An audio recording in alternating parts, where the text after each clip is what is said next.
साल 1971 भारत पाकिस्तान के बीच युद्ध हुआ, जिसमें भारतीय सेना ने पाकिस्तान को ऐसी शिकस्त दी कि उसके सैनिक दुम दबाकर भागते नजर आए।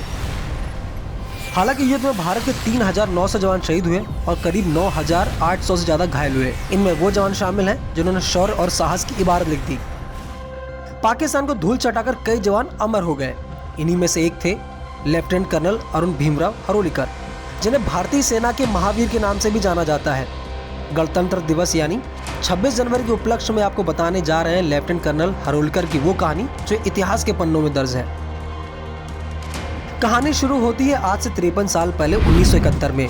भारत पाकिस्तान के बीच युद्ध चल रहा था। लेफ्टिनेंट कर्नल अरुण भीमराव हरोलीकर उन दिनों 4/5 गोरखा राइफल्स की कमान संभाल रहे थे। दुश्मन को सबक सिखाकर लड़ाई को अंजाम तक पहुंचाने के लिए 4/5 गोरखा राइफल्स ने सिलहट की ओर बढ़ने का फैसला किया था और इसी दिन उन्हें सिलवट गोरखा नाम से नवाजा गया था। लेफ्टिनेंट कर्नल हरोलीकर के नेतृत्व में आगे बढ़ रही गोरखा राइफल्स के लिए यह टास्क इतना आसान नहीं था। शायद गोरखा राइफल्स के बढ़ते कदमों की आहट दुश्मनों को लग चुकी थी।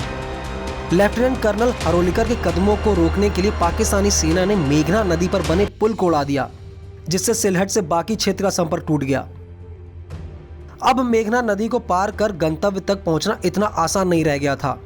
लिहाजा नदी पार करने के लिए भारतीय वायुसेना की मदद लेने का फैसला लिया गया। इंडियन एयरफोर्स के ग्रुप कैप्टन चंदन सिंह के नेतृत्व में 7 दिसंबर को 4/5 गोरखा राइफल्स को एयरलिफ्ट करने का काम शुरू किया गया।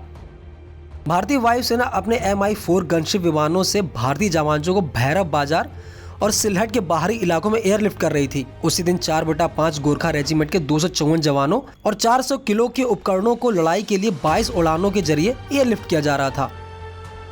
लेफ्टिनेंट कर्नल हरोलीकर अपने जवानों के साथ सिलहट और भैरव बाजार के इलाकों में एयरलिफ्ट तो हो गए, लेकिन चुनौतियां अभी खत्म नहीं हुई। ऐसा लग रहा था कि मानो पाकिस्तान की 313 इन्फेंट्री ब्रिगेड जैसे उनके आने का इंतजार कर रही थी। जैसे ही लेफ्टिनेंट कर्नल हरोलीकर अपने जवानों के साथ सिलहट और भैरव बाजार में लैंड हुए, पाकिस्तान की पूरी ब्रिगेड ने उन पर लगभग गोलियों और बारूद की बरसात शुरू कर दी। इस मुश्किल वक्त में लेफ्टिनेंट कर्नल हरोलीकर के सामने 2 चुनौतियां थीं।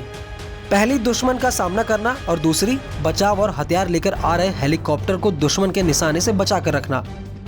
लेफ्टिनेंट कर्नल और उनके साथी दोनों ही चुनौतियों को बखूबी निभा रहे थे, लेकिन समय के साथ लेफ्टिनेंट कर्नल के साथी घायल होने लगे थे, कुछ वीर गति को प्राप्त हो गए थे और गोलियां भी खत्म होने को थीं। बावजूद इसके लेफ्टिनेंट कर्नल और उनके साथियों ने हिम्मत नहीं हारी। चुनौती जितनी मुश्किल होती वह उससे दोगुने जोश के साथ दुश्मन पर हमला करने लगे। लेफ्टिनेंट कर्नल और पाकिस्तानी सेना की ब्रिगेड के साथ यह युद्ध अगले 7 दिन यानी 15 दिसंबर तक चला। आखिर में पाकिस्तानी सेना की ब्रिगेड को लेफ्टिनेंट कर्नल की बहादुरी के सामने घुटने टेकने पड़े। पूरी तरह से पस्त होने के बाद पाकिस्तानी सेना के 107 अधिकारियों, 219 जेसीओ और 6,190 रैंक के अन्य जवानों सहित इन्फेंट्री ब्रिगेड के 313 पाकिस्तानी सेना के जवानों ने आत्मसमर्पण कर दिया। सिलहट की लड़ाई में वीरतापूर्ण नेतृत्व के लिए लेफ्टिनेंट कर्नल हरोलीकर को महावीर चक्र से सम्मानित किया गया था। जोश और जुनून से भर देने वाली ये कहानी आपको कैसी लगी, हमें कमेंट करके जरूर बताएं और ऐसे ही खबरों के लिए बने रहिए न्यूज़ 18 इंडिया ओरिजिनल्स के साथ।